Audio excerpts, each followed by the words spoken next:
ሰላም ጤና ይስጥልኝ። የተከበራችሁ አድማጭ ተመልካቾቻችን አርዕስተ ዜናውን በማስቀደም ዕለታዊ መረጃዎችን የምናሰማችሁ ይሆናል።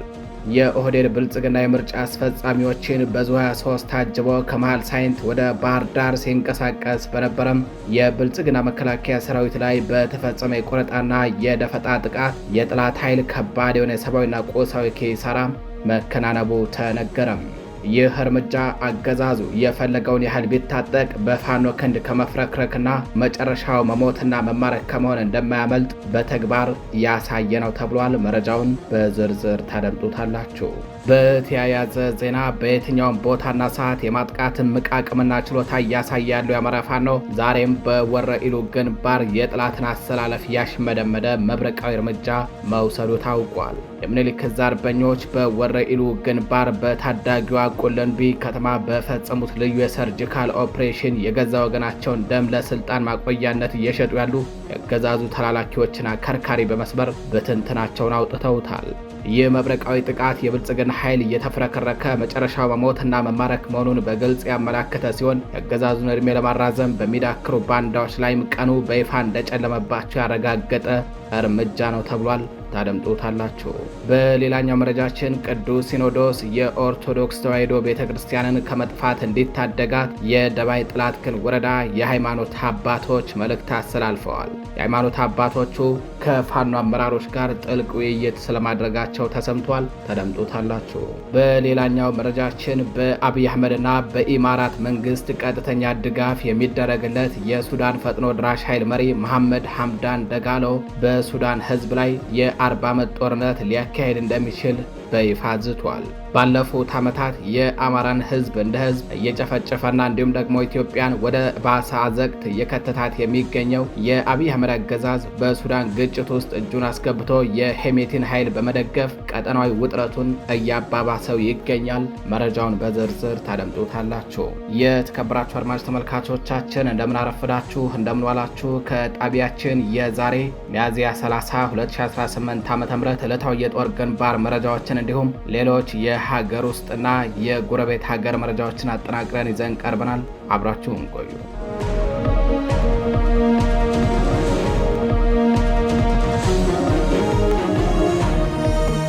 ወደ ቀዳሚው መረጃችን እናልፋለን። የኦህዴድ ብልጽግና የምርጫ አስፈጻሚዎችን በዙ 23 እና በሌሎች ከባባድ መሳሪያዎች አጅቦ ከመሃል ሳይንት ወረዳ ደንሳ ከተማ መነሻውን አድርጎ የአባይ በረሃን አቆራርጦ ወደ ባህር ዳር ሲንቀሳቀስ በነበረ የብልጽግና ኃይል ላይ በተፈጸመ የቆረጣና የደፈጣ ማጥቃት ከባድ ኪሳራ መከናነቡ ተነገረም። በየትኛውም ምቹ ባልሆነ ቦታና ሰዓት የማጥቃት ብቃቱን እያሳየ ያለው የአማራ ፋኖ ዛሬም በአማራ ፋኖ ብሔራዊ ንቅናቄ ምኒልክ ዕዝ አርበኞች በአገዛዙ ቅጥረኞች ላይ ብርቱ እርምጃ መውሰዳቸው ተነግሯል። ከደማቅ ምርቃት ማግስት ወደ ተግባር የገቡት የአትሮንስ ሬጅመንት አርበኞች የአማራን ሕዝብ እየጨፈጨፈ ለምርጫ ድራማ ሲሯሯጥ የነበረውን የኦህዴድ ብልጽግና ስብስብና አጃቢዎቹን በመሃል ሳይንት ግንባር ዶግ አመድ አድርገዋቸዋል። የአማራን ሕዝብ የመኖር መብት የነፈገውና በድሮንና በመድፍ ንጹሐንን የሚጨፈጭፈው የብልጽግና አገዛዝ ዛሬ ሚያዝያ 30 ቀን 2018 ዓ.ም በዕለተ ዓርብ አይኑን በጨው አጥቦ የምርጫ ድራማውን ለማስፈጸም ሲንቀሳቀስ ነበረ።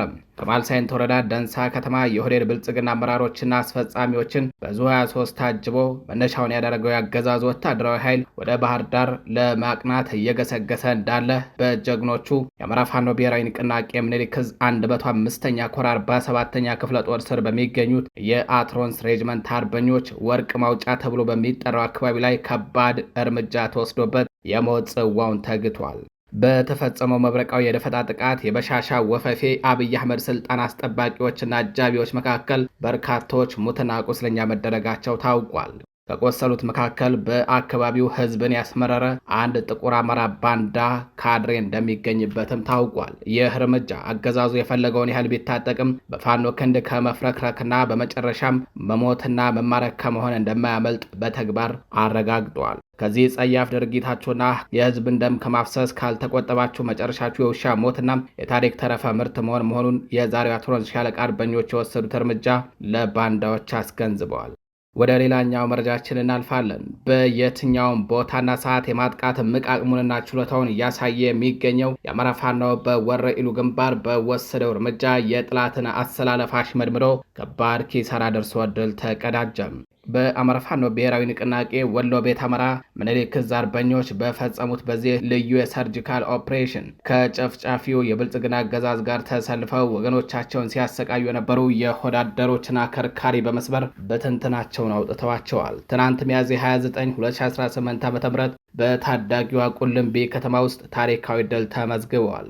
በምኒልክ ዕዝ 104ኛ ኮር 25ኛ ክፍለ ጦር ስር የሁለተኛ ሬጅመንት አርበኞች ባካሄዱት የተቀናጀ ጥቃት የገዛ ወገናቸውን ደም ለስልጣን ማቆያነት እየሸጡ የነበሩ የሚሊሻና የፖሊስ ኃይሎች ላይ ከባድ የሰብአዊና ቁሳዊ ኪሳራ ደርሷል። ለእነዚህ ለወዳቸው ያደሩ የባንዳ ስብስቦች ንጹሃንን በማስገደል የአርሶ አደሩን ንብረት በማውደም ላይ ተሰማርተው ቢቆዩም ፋኖ በማይገመት ፍጥነትና ጥንካሬ በወሰደባቸው እርምጃ ዳግም እንዳይነሱ ተደርገው ተቀጥተዋል። በዚህ መብረቃዊ እርምጃ በርካታ የጠላት ቅጥረኞች ሲገደሉና ሲቆስሉ፣ ቀሪው ያገዛዙ ኃይልም መጨረሻው መሞትና መማረክ መሆኑን ተረድቶ ነፍሱን ለማዳን ወደ ደሴ ዙሪያ ጉጉፍቱ አቅጣጫ መፈርጠጡ ተነግሯል። ታዳጊዋ ቁልምቢ ከተማ ስትራቴጂካዊ የጦር ስፍራ መሆኗ የሚነገር ሲሆን በአሁን ሰዓት ይቺ ከተማና አካባቢዋ በወገን ኃይል ቁጥጥር ስር መግባቷም ታውቋል። ይህ ድል ፋኖ የፈለገው ቦታና ጊዜ ገብቶ እርምጃ የመውሰድ እምቅ አቅም እንዳለው ለጠላት ያሳየ ሲሆን የአገዛዙ ዕድሜ ለማራዘም የሚዳክሩ ባንዳዎች ግን መጨረሻቸው ውርደትና ሞት ብቻ መሆኑን በግልጽ አመላክቷል። የተከበራችሁ አድማጭ ተመልካቾቻችን ወደ ሌላኛው መረጃችን እናልፋለን። ቅዱስ ሲኖዶስ የኦርቶዶክስ ተዋሕዶ ቤተክርስቲያንን ከመጥፋት እንዲታደጋት የደባይ ጥላትግን ወረዳ የሃይማኖት አባቶች ጥሪ ያቀረቡ። የአብይ አህመድ ጀነራሎች በአደባባይ በሰጡት ትዕዛዝ መሰረት የአገዛዙ ሰራዊት አባላትና የጦር መኮንኖች በቤተ ክርስቲያኗ ቅጥር ግቢ ውስጥ ምሽግ በማድረግ ልዕልናዋን እንደገፈፏት የሃይማኖት አባቶቹ ተናግረዋል። በአማራ ሕዝብ ላይ በተፈጸመው ወረራ ቤተ ክርስቲያኗ በቀጥታ ጥቃት እየተፈጸመባት ነው ያሉት የሃይማኖት አባቶቹ ቀሳውስት፣ ካህናት፣ የአብነት ተማሪዎችና ዲያቆናት እየተገደሉ ስርዓተ ቤተ ክርስቲያን እየተስተጓጎለ ነው ብለዋል። ከዚህ በፊት በድምቀት የሚከበሩ ሃይማኖታዊ በዓላት ያገዛዙ ሰራዊት በቤተ ክርስቲያኗ ላይ በመመሸጉ የሃይማኖት አባቶችን በማሳደዱ በተለመደው መልኩ ማክበር አልተቻለም ብለዋል። ቤተ ክርስቲያኗ ቅርሷ እየተዘረፈ፣ ስርዓቷ እየተገፈፈ፣ አገልጋዮቿና ምዕመኗ እየተገደሉ በመሆኑ ቅዱስ ሲኖዶስ ቤተ ክርስቲያኗን ከመጥፋት እንዲታደጋት ነው የሃይማኖት አባቶቹ ጥሪ ያቀረቡት። የተከበራችሁ አድማጭ ተመልካቾቻችን መረጃዎቻችን እንደቀጠሉ ናቸው። ወደ ሌላኛው መረጃችን እናልፋለን። በአማራ ፋኖ ብሔራዊ ንቅናቄ ወሎ ቤት አማራ ምኒልክ ዕዝ 102ኛ ኮር 12ኛ ክፍለ ጦር ከሻለቃ አመራር በላይ ለሚገኙ የሰራዊት አባላት በደማቅ ሁኔታ ተሃድሶ አደረገ።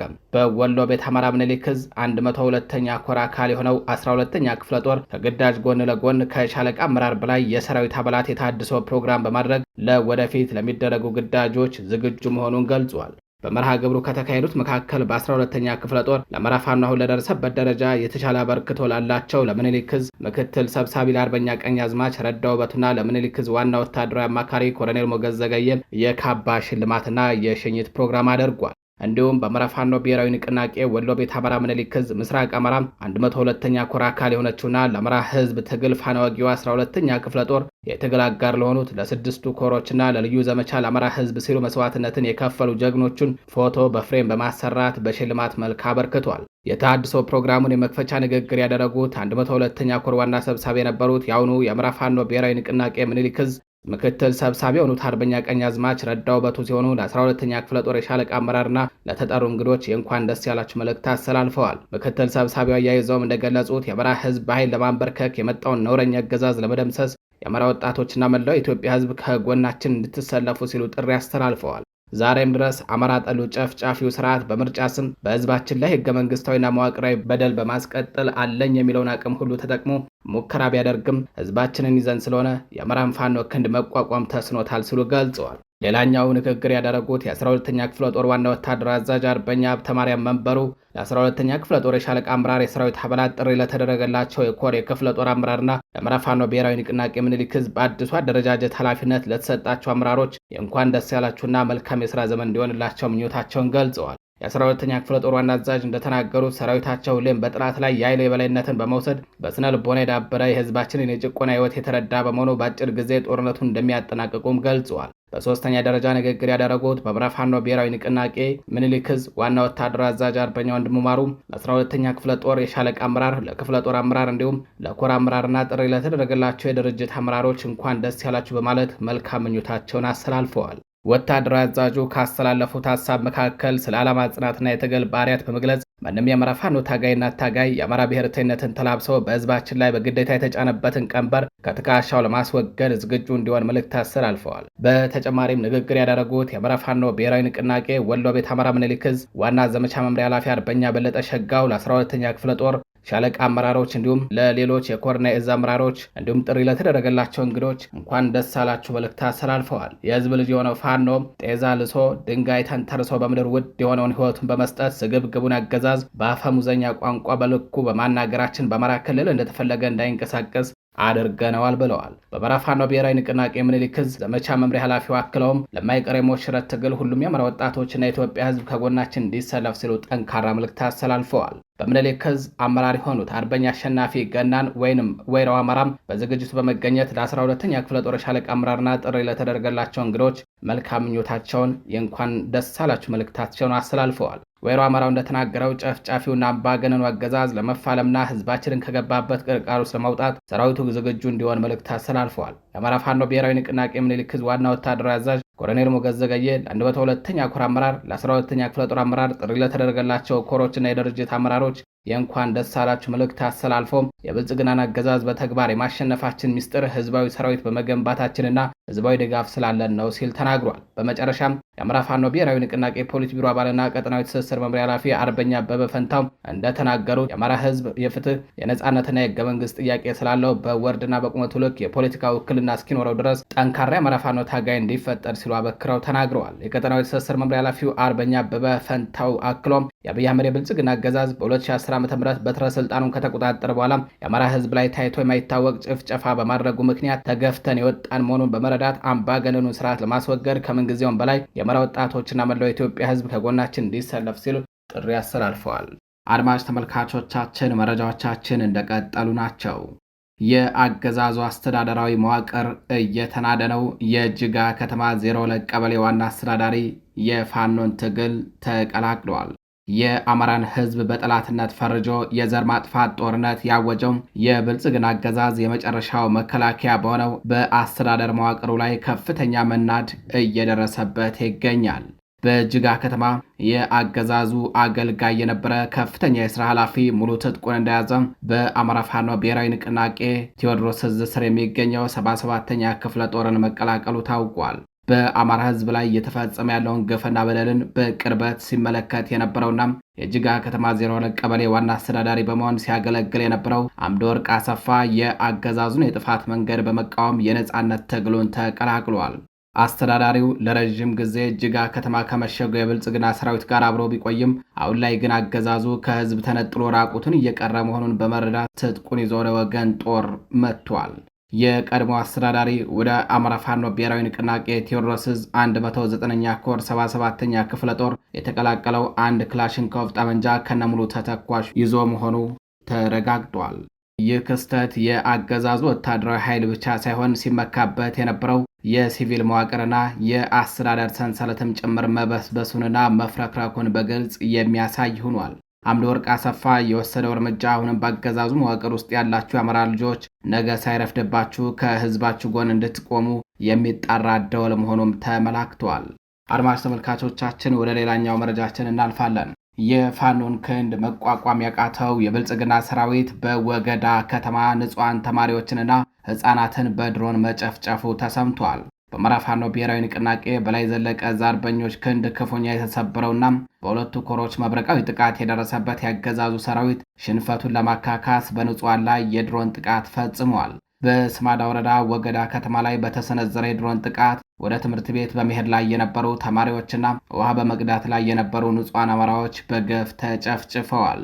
በአማራ ፋኖ ብሔራዊ ንቅናቄ ጎንደር ጠቅላይ ግዛት በላይ ዘለቀ ዕዝ ስር ከወንድማማቾቹ ሜጀር ጀነራል ውባንታባተና ከፍ ያለው ደሴ ኮር የተወጣጡ የፋኖ አዶች በተቀናጀ ድንቅ ወታደራዊ ጥበብ ሚያዝያ 28 2018 ዓ.ም ከንጋት እስከ ምሽት ከስማዳ እስከ ወለላ ባር በወሰዱት እርምጃ አይቀጡ ቅጣት የተቀጠው የብልጽግና ኃይል ቂሙን በንጹሃን ላይ እየተወጣ መሆኑ ተሰምቷል። ትናንት ሚያዝያ 29 2018 ዓ.ም ጠዋት 2 ሰዓት ገደማ አካባቢ በወገዳ ከተማ በተፈጸመ በዚህ አረመኔያዊ የድሮን ጥቃት የወደፊት ተስፋ የነበሩ 2 የ12ኛ ክፍል ተማሪዎችና አንዲት የ6 ዓመት ሕፃን ሕይወታቸው በአሰቃቂ ሁኔታ አልፈዋል።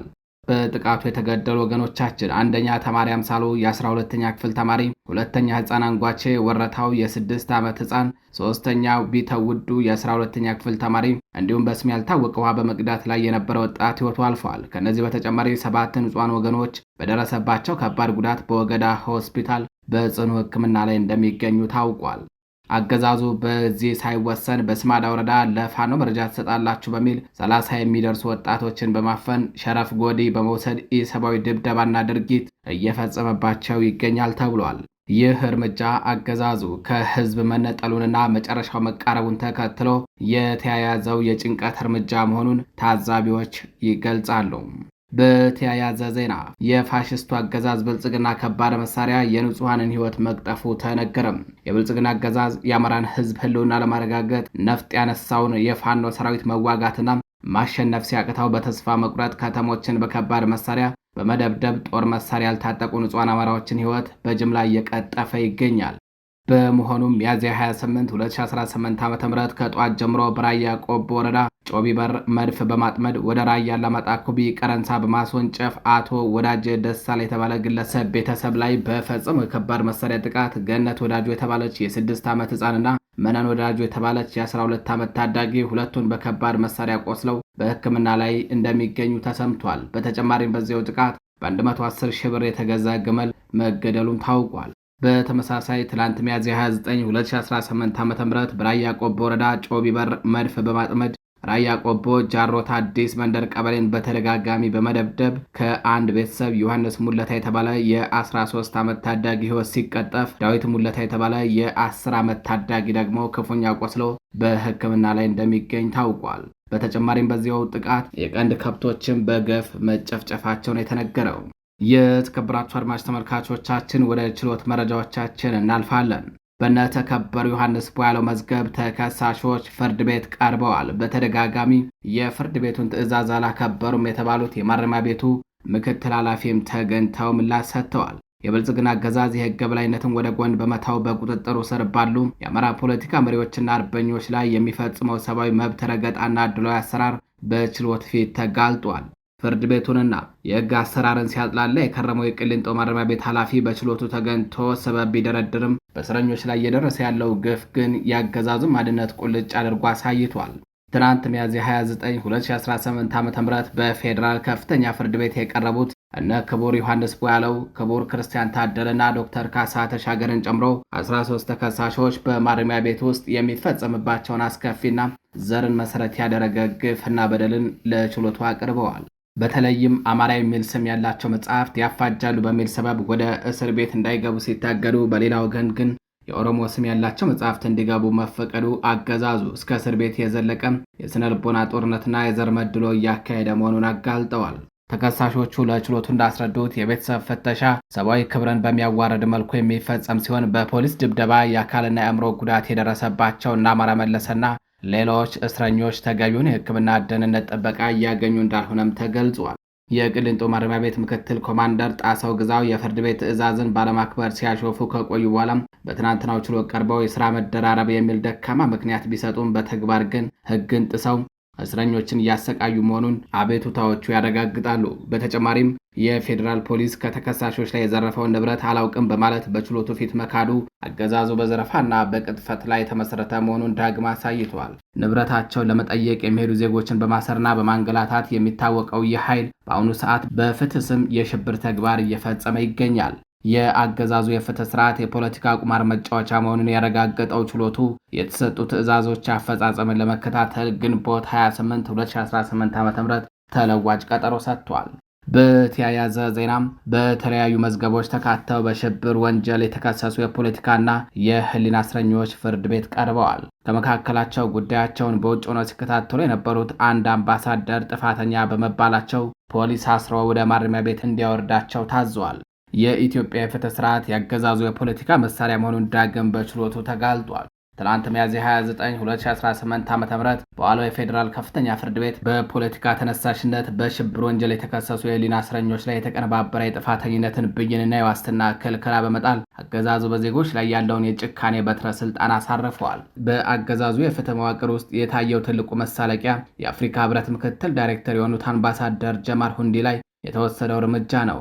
አምባሳደሩ ጉዳያቸውን በውጭ ሆነው ሲከታተሉ ቢቆዩም ለሕግ አካል ሳያሳውቁ 9 ፍሬ ሽጉጥ ጥይትና አንድ ትርፍ ካዝና ይዘው ተገኝተዋል በሚል እጅግ አሳፋሪና ለፖለቲካ ፍጆታ ተብሎ በተቀነባበረ ምክንያት ጥፋተኛ ተብለው በእስር እንዲማቅቁ ተወስኖባቸዋል። ይህ እርምጃ አገዛዙ የፈለገውን ዜጋ በማንኛውም ተራ ምክንያት ዘብጥያ ማውረድ እንደሚችል ያሳየበት የድንጋጤና የፍርሃት ምልክት ተደርጎ ተወስዷል። በሌላ በኩል በእነ አሸናፊ ዓለም ዘውድና አይደፈር ለማ ላይ የተጣለው የዋስትና ክልከላም የችሎቱን አድሏዊነት ይበልጥ አጋልጧል። ፍርድ ቤቱ ብትወጡ ፋኖን ትቀላቀላላችሁ በሚል ግምታዊና የፖለቲካ ፍረጃ ላይ የተመሰረተ ምክንያት ዋስትና በመከልከል ለሕግና የበላይነት ሳይሆን ለአገዛዙ ደህንነት የቆመ መሆኑን አረጋግጧል። በተጨማሪም በተከሳሽ ደመቀ ፈንታው መዝገብ ላይ መዝገቡ ጠፍቷል በሚል የቀረበው ሰበብና የናትናኤል ማንደፍሮ ክስ መቃወሚያ ውድቅ መደረግ እስረኞችን በማንገላታት ሞራላቸውን ለመስበር የታለመ የስነ ልቦና ጥቃት አካል መሆኑም ተጠቁሟል። የተከበራችሁ አድማጭ ተመልካቾቻችን ወደ ሌላኛው መረጃችን እናልፋለን። የአብይ አህመድ አገዛዝ የዲፕሎማሲ ቀውስ፣ የግብፅ ጦር ሶማሊያ መግባትና የዋሽንግተን ግፊት ኢትዮጵያን ወደ አዲስ የታሪክ አጣብቅኝ ውስጥ እየከተታት ይገኛል ተባለ። ትላንት ሚያዝያ 29 2018 ዓ.ም በአዲስ አበባና በሞቃዲሾ የታዩ ተከታታይ ሁነቶች ለብልጽግናው አምባገነን አብይ አህመድ አገዛዝ እጅግ ፈታኝና በዓለም አቀፍ መድረክ ነጥብ ያስጣሉ መሆናቸውም ተመላክቷል። በአንድ በኩል ከአሜሪካው የአፍሪካ ቀንድ ልዩ መልእክተኛ ጋር በትናንትናው ዕለት ማለትም ትናንት ሚያዝያ 29 2018 ዓ.ም በቤተ መንግስት ለሰዓታት የዘለቀው የዝግ በር ውይይት፣ በሌላ በኩል ደግሞ በሞቃዲሾ ኤደን አደይ አውሮፕላን ማረፊያ ያረፉ የግብፅ ወታደራዊ ጭነቶች የኢትዮጵያን ውጭ ጉዳይ ፖሊሲ ወደማይታወቅ አደጋ ውስጥ ከተውታል። የዲፕሎማት ምንጮች እንደተናገሩት የአሜሪካው ልዩ መልእክተኛ ለአብይ አህመድ ይዘው የመጡት መልእክት ከወትሮ ጠንከር ያለና ኢትዮጵያ ከሶማሌላንድ ጋር የፈረመችው የመረዳጃ ሰነድ አሁኑኑ እንዲቀደድ የሚገፋፋ እንደሆነም ተገልጿል። ይህ አብይ አህመድ ለህዝባቸው ቃል የገቡትን የባህር በር ተስፋና ዓለም አቀፍ ማህበረሰብ ለሶማሊያ ግዛታዊ አንድነት የሰጠውን ቁርጠኝነት ጋር እየተጋጨ ነው ተብሏል። ይሁን እንጂ ዲፕሎማሲያዊ ግፊት በቤተ መንግስት ውስጥ እየተሰማ ባለበት ቅጽበት በሞቃዲሾ የታየው ክስተት የኢትዮጵያን ስትራቴጂካዊ ደህንነት ይበልጥ አወሳስቦታል። ትላንት ማለዳ ላይ 2 የግብፅ ወታደራዊ አውሮፕላኖች ወታደራዊ ቁሳቁስና የቅድመ ስምሪት ባለሙያዎችን ይዘው ሶማሊያ መግባታቸው ካይሮ በኢትዮጵያ ደጃፍ ላይ በቋሚነት ለመስፈር ያላትን የቆየ ጉጉት ወደ ተግባር የለወጠችበት አጋጣሚ ሆኗል።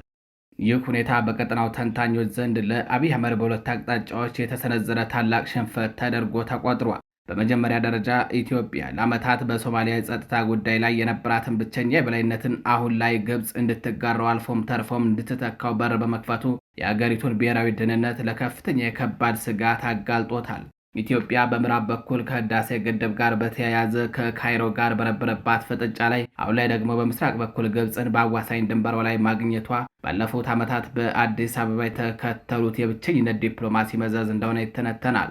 በሌላ በኩል የአሜሪካ መልእክተኛ አዲስ አበባ ላይ ሆነው የሶማሊያ ሉዓላዊነት ይከበር የሚለውን አቋም ዳግም ማረጋገጣቸው የሶማሌላንድ ስምምነት እስካሁን ተጨባጭ ውጤት ሳያገኝ የዲፕሎማሲያዊ ዋጋ ብቻ እያስከፈለ መሆኑን የሚያሳይ ነው። ይህ ኢትዮጵያ በቀጠና የነበራትን የአደራዳሪነትና የመሪነት ሚና እንድታጣ ይልቁንም እንደ ችግር ፈጣሪ ተደርጋ እንድትታይ በማድረጉ በዓለም አቀፉ መድረክ ያላትን ተሰሚነት በእጅጉ ቀንሶታል። እንደ መረጃ ምንጫችን ከሆነ በአጠቃላይ ትናንት ውሎ ኢትዮጵያ በምስራቅ አፍሪካ ያላትን ስትራቴጂካዊ የበላይነትን ያጣችበትና የአሁኑ የብልጽግና አገዛዝ በውጭ ጉዳይ ፖሊሲ ረገድ የደረሰበትን ውድቀት የሚያሳይ የታሪክ ምዕራፍ ነው ተመዝግቧል።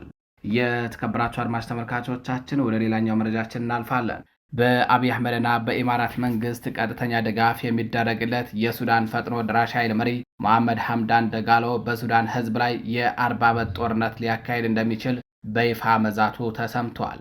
የኢትዮጵያ ዳር ድንበርን በመጣስ በአሶሳ ዙሪያ የጦር ካምፕ እንዲመሰረት በአብይ አህመድ የተፈቀደለት ይህ የጥፋት ኃይል የአገዛዙን ሀገር አፍራሽ ሚና በጎረቤት ሀገር ላይም እያሳየ ይገኛል። ባለፉት ወራት ኢትዮጵያንና የአማራን ህዝብ እያዳከመ ያለው የአብይ አህመድ አገዛዝ በሱዳን ግጭት ውስጥ የኤሜቲን ኃይል ከጀርባ ሆኖ በመደገፍ ቀጠናዊ ውጥረቱን እያባባሰው ይገኛል። ኤሜቲ ትናንት ባሰራጨው ንግግር ሰላም ካልተፈጠረ እስከ 40 ዓመት እንዋጋለን በማለት የዛተ ሲሆን ይህም በኢማራትና በአብይ አህመድ አገዛዝ የሚደረግለትን የቁሳቁስና የዲፕሎማሲ ድጋፍ የፈጠረለት መተማመኛ መሆኑ ተነግሯል። ሄሜቲ በንግግሩ የሱዳን ጦር አመራሮችን የአሸባሪዎች ተወካይ በማለት የፈረጀ ሲሆን ጦርነቱ ከተጀመረ ወዲህ የራሱ ሰራዊት ከ143 ሺህ ወደ 450 ሺህ ማደጉን በትዕቢት ተሞልቶ ተናግሯል። ይህ የኃይል መጨመር አገዛዙ በአሶሳ በኩል የፈቀደለትን ወታደራዊ ካምፕና በኢማራት በኩል የሚጎርፍለትን የጦር መሳሪያ እንደ ዋስትና እየተጠቀመበት መሆኑን መረዳት ይቻላል ተብሏል። አብይ አህመድ በአንድ በኩል ኢትዮጵያን ከቀን ወደ ቀን እያዋረደና እያፈራረሰ ባለበት ሁኔታ